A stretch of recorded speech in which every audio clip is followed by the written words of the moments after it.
There you go, Gary. You are on, and I'm going to mute myself. I'll give you like a little 2 or 5 minute heads up at some point. Is that all right? Yeah, 5 minutes. Okay. Yeah. Okay. I will try to do that. I'll try to do that my best. And like when a pause happens, I'll say, "Oh, I better tell him now." That kind of thing. Okay. Yeah. All right. You're on, my friend. Okay, I'm going to start with some short poems just to warm up my lips and see where we go from there. This poem is called Prayer Poem, and it's so short I'm going to read it twice. Writing a poem is like offering a prayer to a God that did not exist until the poem praised it.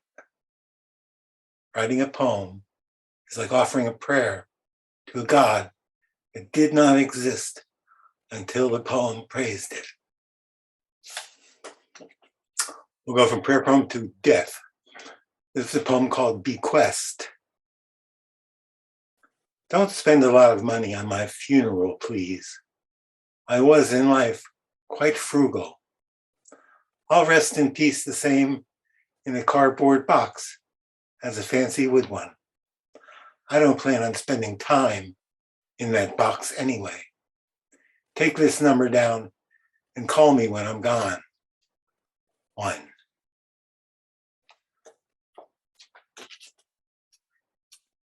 Now I'm going to read a poem called Blinking. Years ago, I was at Point Reyes, and it was sunset, and I came across a field of antennas. And can't find it here. Field of antennas. On top of each antenna was a red blinking light, and it was sunset. So I wrote the opening stanza for this poem. And about 7 years later, I came across it and wrote the rest of it. I have to find it first.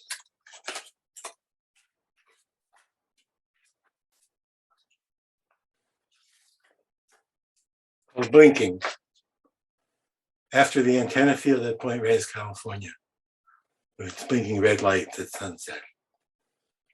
Blink, blinkety blink. Blinking red antenna light, blinking red on red sunset tonight, blinking for all there is to blink. Blinkety blink, blinkety blink. Blinking for my mother, for Bayonne, New Jersey, Ellis Island, Riga, Latvia, where she quickened in her mother's womb as the Cossacks came and kicked the pregnant belly with a hard leather boot. Blinking for my grandmother, who bled for days and didn't abort, later saying my mother was born midakas, with the anger because the Cossacks boot midakas kicked her in the womb, and blinking for my own midakas self, and blinking for junior high school baseball, and for Michael Wishna, and for the one of us who didn't get to play that day, and for the one of us who didn't make it past 21, and blinking for communal showers, for getting pissed on in one by our first baseman who was bigger than me and whose father was in the mafia, and blinking for my own mafia self, and blinking for my sister who is a dancer, who lives in New York with her 2 sons who aren't but might someday be dancers, and with her husband who works on Wall Street, who isn't a dancer but wishes he were, and blinking for my own dancer self, and blinking for my stupid brother, and for his stupid brother, and for my own stupid, stupid self, and blinking for my obnoxious uncle's son, who got rich because he wasn't afraid to kick his own father's ass, and blinking for Aunt Rose's cancerous breast, and for my own cancerous self, and blinking for sheetrock dust, for mouth-to-mouth resuscitation, for polyvinyl chloride, and for all the chloride family, and for my own chloride self, and blinking for my Uncle Moish, and my Grandpa Moish, and Robin's old dog Moish, and blinking for my own moist self, and blinking for Mr. B, and Jerry Uden, and corned beef sandwiches, and James J. McFadden Jr., who fixed him in our kitchen where he worked for 19 years, and blinking for the Ormond Coffee Shop, and the good food fast service sign in the window. And for me, who was that fast service, but wasn't, and blinking for my father who owned it, and for his father who owned it, and for his father's father's father's father's father who owned it, and blinking for my own children's father who owned it for a time, and blinking for my own father's self who doesn't own it anymore, and blinking for my own ashes and my own dust, and I don't even own them, and blinking the chalkboard walls and dentine days, and for the jewels and pockmarks and apocalypse and their tender, tender lips and sweet, sweet body, bespeckled green eyes, and blinking for love, and blinking for leaving, and blinking the pain back into itself so as not to see the blinking, and blinking for this sunset, red on red tonight, and blinking for the blinking red antenna light, blinking for all there is to blink, blinkety blink, blinkety blink, blinkety, blinkety blink. That's blinking.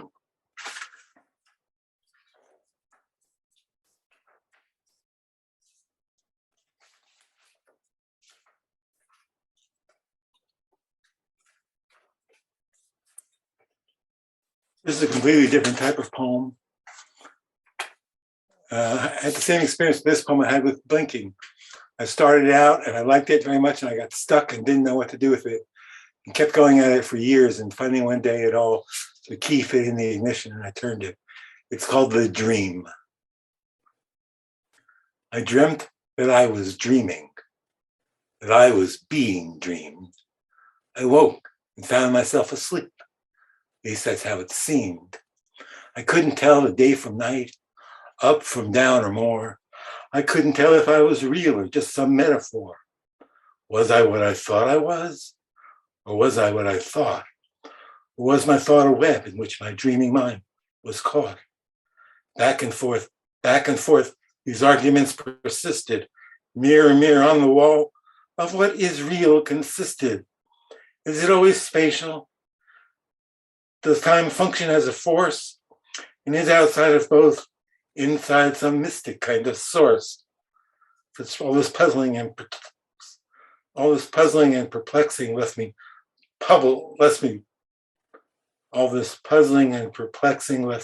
pouting and perturbed.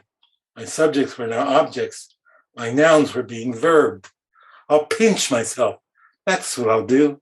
Prick myself to see if what I am perceiving is illusion or is me.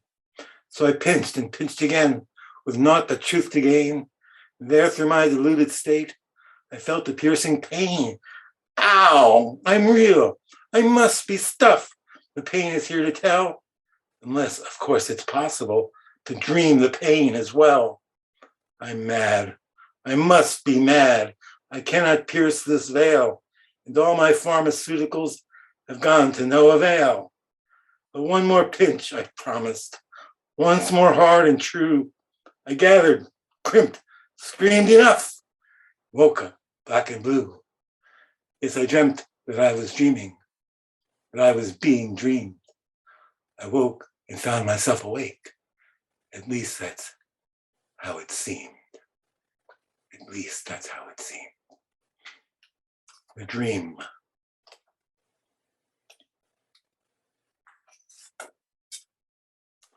I do not time. Time is good.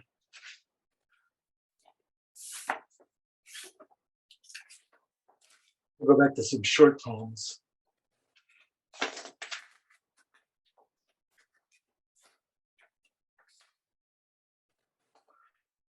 This is called 1,000 Little Irritants. The way mail piles up, the way we argue, the way we fail and keep failing, the way we age and carry grudges, the way we hurt ourselves and each other, the way we smell or others smell, the way we have to wait, the way we have to hurry, the way no one cares, the way we don't care, the way our government doesn't understand, the way our understanding doesn't matter, the way we live or don't live, the way we die or will die. And tomorrow, the sun, like a giant ball of wonder, will bounce up, happy and yellow, inventing each day like it's the only thing that matters.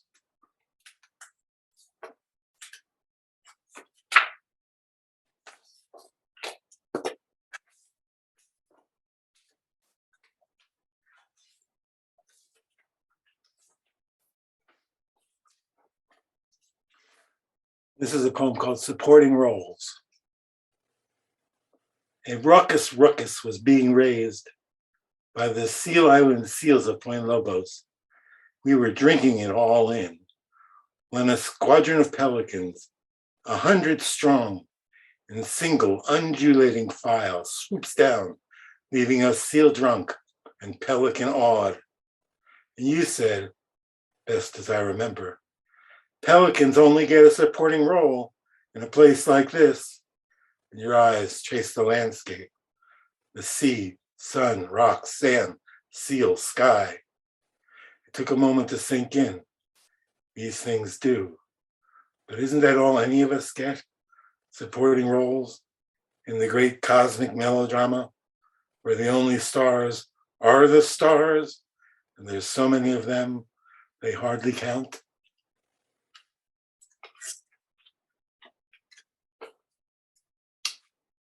I like to write funny poems. Here's a funny one, I think, anyway. I'm told it's funny.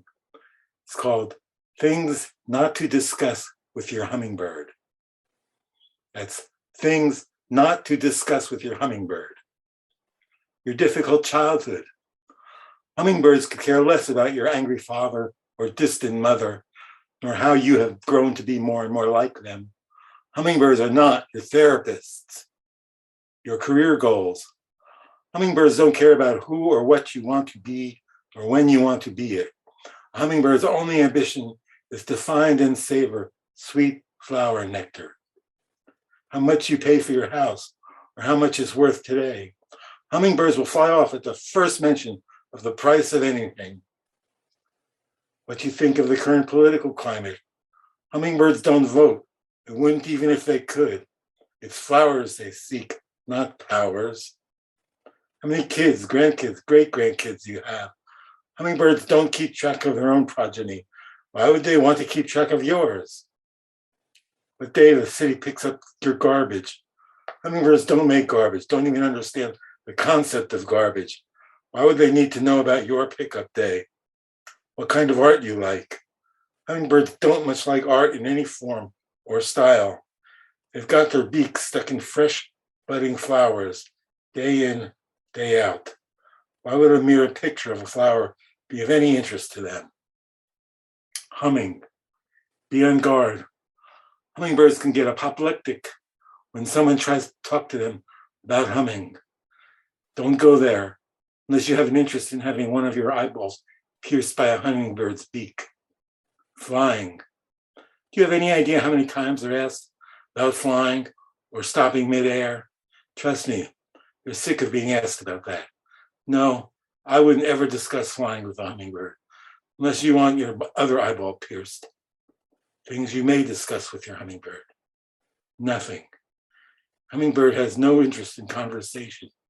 Their only interest is flowers. Plant them, grow them, water them. Just don't talk about them. Keep your gardens lush with flowers, and you and your hummingbird can share many happy and quiet seasons together. Save your discussions for your dog, partner, or spy agency of choice.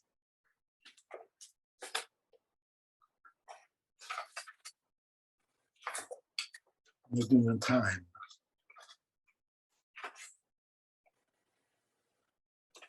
Okay.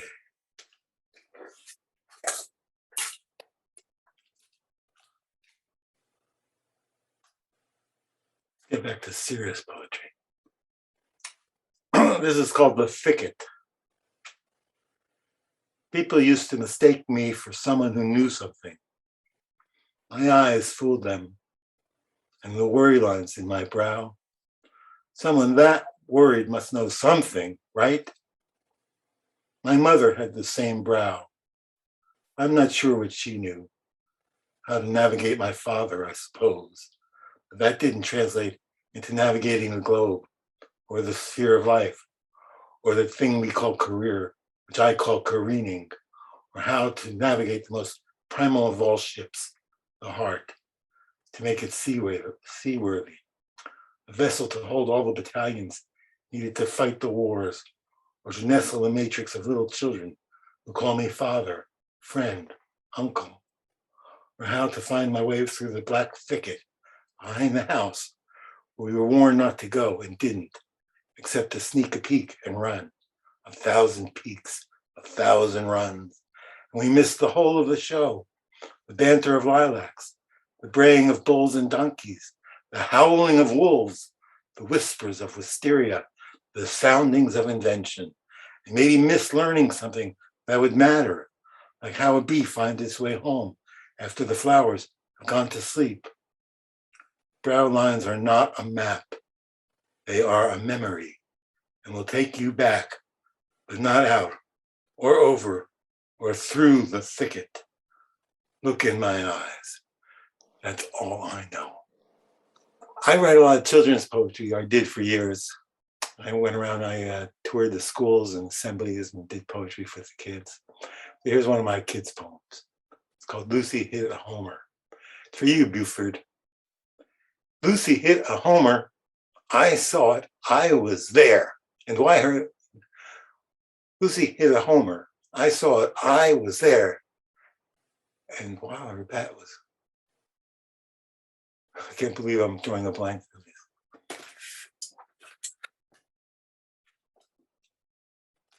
It happens to the best of us.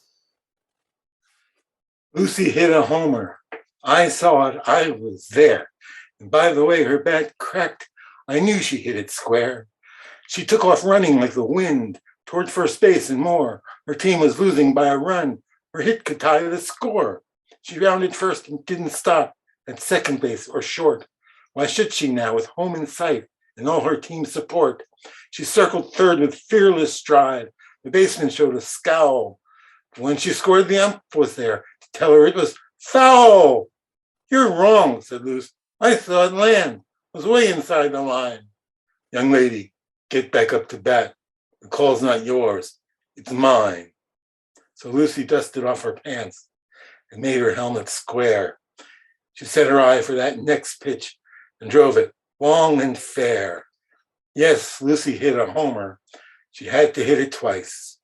That made it very special. That made it 2 times as nice. I'll finish with one more poem.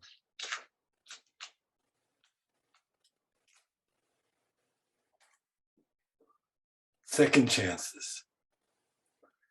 If the universe got a second chance, would it still use the same old trick, the Big Bang, to invent itself? Bit of a showy start if you want to know the truth. Maybe it had no choice. Technology had not yet evolved, and it really only had one good tool to pry it all open, unbounded energy. So it erupted like a petulant child, a child as big as God.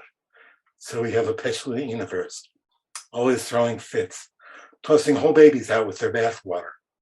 But in the calm open seas between storms, something akin to a God swims in the easy current of awareness. And if we swim with it long enough, learn its permutations, embody its rhythms, enough of its moxie, without the mayhem will rub off. And we too will swagger towards some unknown moment when our charge will meet its fuse, and everything we say and do will erupt into a firework of stars, galaxies, spiraling comets, life-supporting suns, and even the pitter-patter of little feet. And the water will stay in the tub, all warm and safe. All of us, warm and safe this time around. Thank you, Dan, for letting me do this. Thank you, David, for thinking of me, and thank you all for listening. Okay, let him know, folks. It's okay to Beautiful. unmute. Thank you. you. Bravo. Good, Gary. Yeah, That last one was gorgeous. Congratulations, Gary. It's always good to hear you. Thank you, Voce. I appreciate that. Lucy hit a homer. That was great. Yeah, I love that. That was absolutely. I love that.